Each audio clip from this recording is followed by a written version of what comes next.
love part of the plan. I love that it's part of the plan. So here's the thing. Anyway, anything, but I've said it a million times. It's not, and I'll play you this clip, and it's funny because I saw this clip over the weekend, and I was watching HLN, and I think the network Dr. Drew's on, and they did this whole thing about the Dr. Drew in the hizzy, the whole Chicago teacher strike and all this stuff. And they played a clip, and they had a reporter there. Her name is Madeline, and I don't know how to make out her last name. Her first name is Madeline, which is a herky jerky. Yeah, it's a weird. Ahijarica. It's a weird name, but Madeline is a weird name. Is she hot? It's an adjective too. Yes. So depressing? Madeline. Yes, I'm maudlin today. Depressing. Right. I'm a little Ahijarica today. Madeline, and she's a reporter. Now, keep in mind, she's reporting. And she's going to tell you what's going on with the teachers and the teachers' unions. And at some point, she'll get into the urban community. Go ahead and play it. Union officials are meeting today to vote on whether to end the strike this week. The Chicago Teachers Union and the city's school board reached a tentative deal on Friday. Madeline Ihejerica joins us now. She's a reporter with the Chicago Sun-Times. I know you've been busy covering this story. Chicago Teachers Union took a stand. They said no. They said we are not going to comply with criteria that allows teachers to be dismissed without an opportunity to improve. And we are not going to be the scapegoats for public school education, not when there are so many other factors that play into the performance of children, particularly in urban education, poverty, crime, hunger, lack of social workers, etc. Etc. Let's focus on the etc. because that's the only fucking one that matters. You're a reporter, sweetie. You're supposed to get at the truth. You're supposed to claw at the truth. Hunger is not what's keeping the brother man down when it comes to graduating. And neither is violence, and neither is poverty, and neither is a lack of social workers. Because guess what? When you're doing well, you don't need social workers.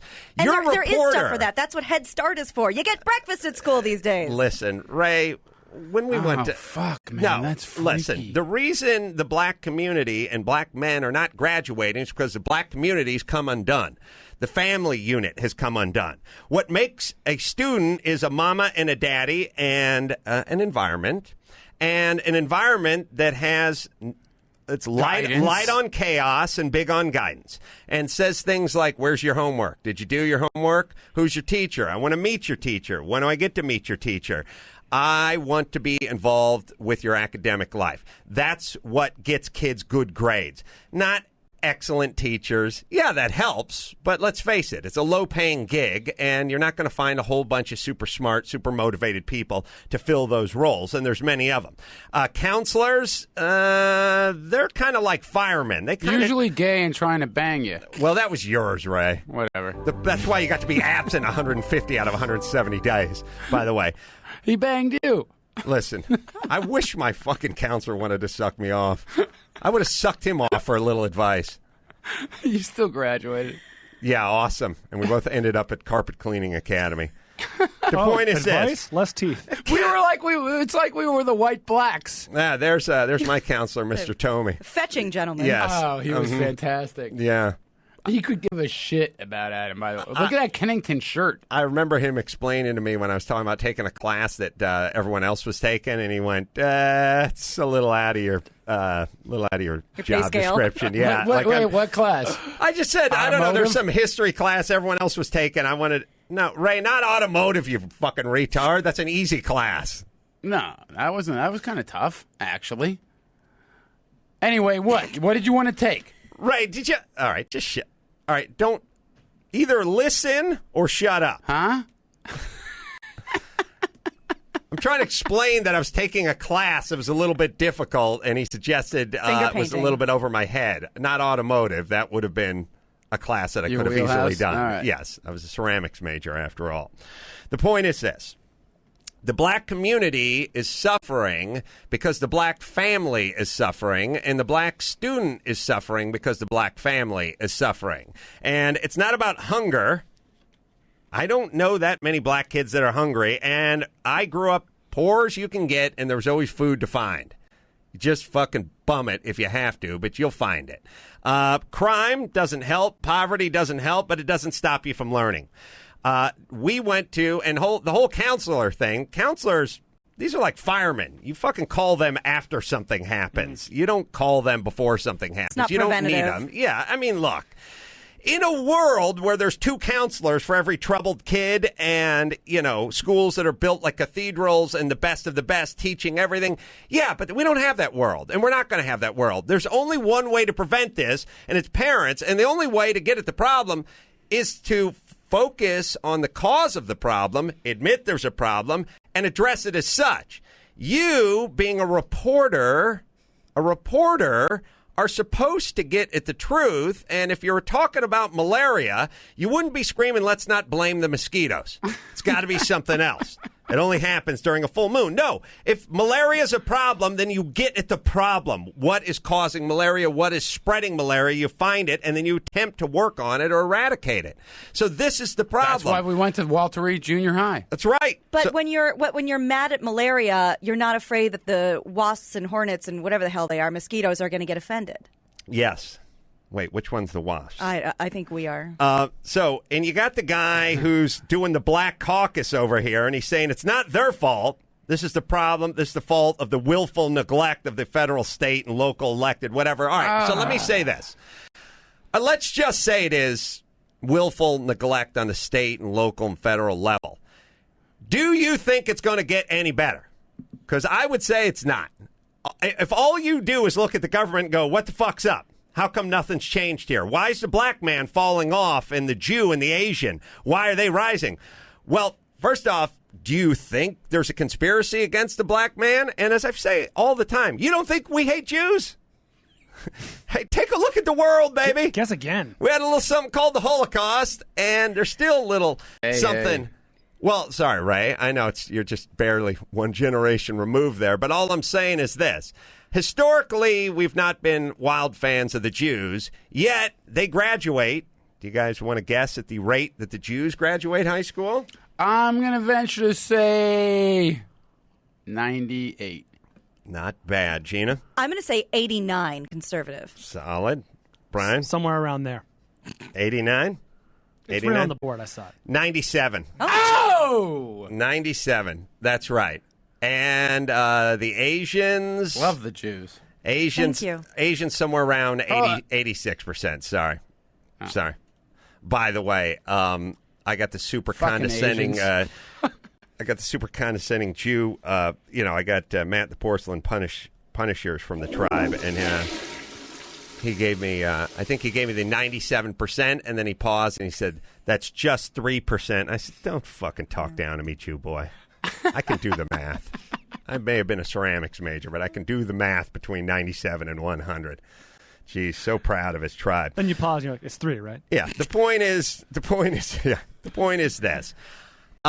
Look, who am I to talk about this? I'm a white guy. Well, look, who am I to fucking talk about anything? There's a problem. Are we not allowed to talk about problems because you don't share the same skin color as the other hold on group? a second. You're a white guy who didn't go to college. Really? You're yeah. a white guy who barely graduated high school. You're a white guy, what was your GPA? 1.7. But and if you got a pocket diploma. I didn't get my full diploma. But if you back out my 6 A's for playing baseball and football every semester, back 6 A's out of that 1.7 GPA, I think you're down to 0.7, maybe 0.8 or 9. Yeah, you blow up my high school. 0.08 in your GPA? I was number 497 out of a class of 570, and at least 55 of those people dropped out. Right? There's no way. Yeah, they were in Amelia Earhart and shit. Yeah, all right. So here's the point. Black leaders and black reporters, when you're asked what the problem is, maybe citing hunger isn't going to be the best road to repair. Why don't you cite the truth? You know what it is. Whitey can't do it. We're all scared shitless. Everyone's a fucking coward. No one wants to be called a racist. No one wants to fucking step up and tell the truth. By the way, are we doing these young black men any favor by saying hunger and lack of counselors and poverty and crime as the excuse for why they're not getting an education? Or do we want to get to the problem? What if it was a physical problem? What if it was just half the black males have this physical ailment? Should we go ahead and cite a whole bunch of fucking medical mumbo jumbo that doesn't get us any closer to healing this problem? It's retarded. I don't understand. It's the ultimate racism. Yeah. These people are dying in the streets. They're rotting in prisons. They're having horrible poverty fucking filled lives. And nobody wants to say, again, play Madeline once again. Let her explain to us, and you can skip ahead a little. This is a reporter for the Chicago Sun-Times explaining why the urban community is not doing well in school. Not ever mentioning the parents, not ever mentioning the family. Chicago Teachers Union took a stand. They said no. They said we are not going to comply with criteria that allows teachers to be dismissed without an opportunity to improve.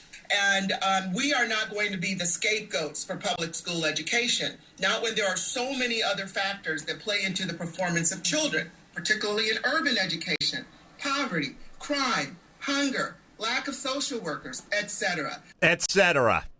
Hey, bitch, you're a reporter. How about you fucking report? I'll address all those. Intact family, shut up. Intact family. Intact mommy and daddy, guess what? The crime goes away. Intact mommy and daddy, poverty cut into. Intact mommy and daddy, hunger cut into substantially. Intact mommy and daddy. Daddy stays around and raises Junior. We don't need the counselor. So, etc. is the thing we need to focus on, not the hunger. Yes, Ray. Madeline's other job is a substitute teacher. Duh. That's how she subsidizes her income. That really? That's how about leaving the jokes to Adam? That's what you're trying to fucking butt in with. That's my job. All right, so the Black Caucus can talk about getting more money and getting more money at the federal level and at the state level to cure what and how much money have you already gotten and what's it doing and how come there's certain groups that don't require any money? There's Eastern Indians come here. They ain't fucking loaded.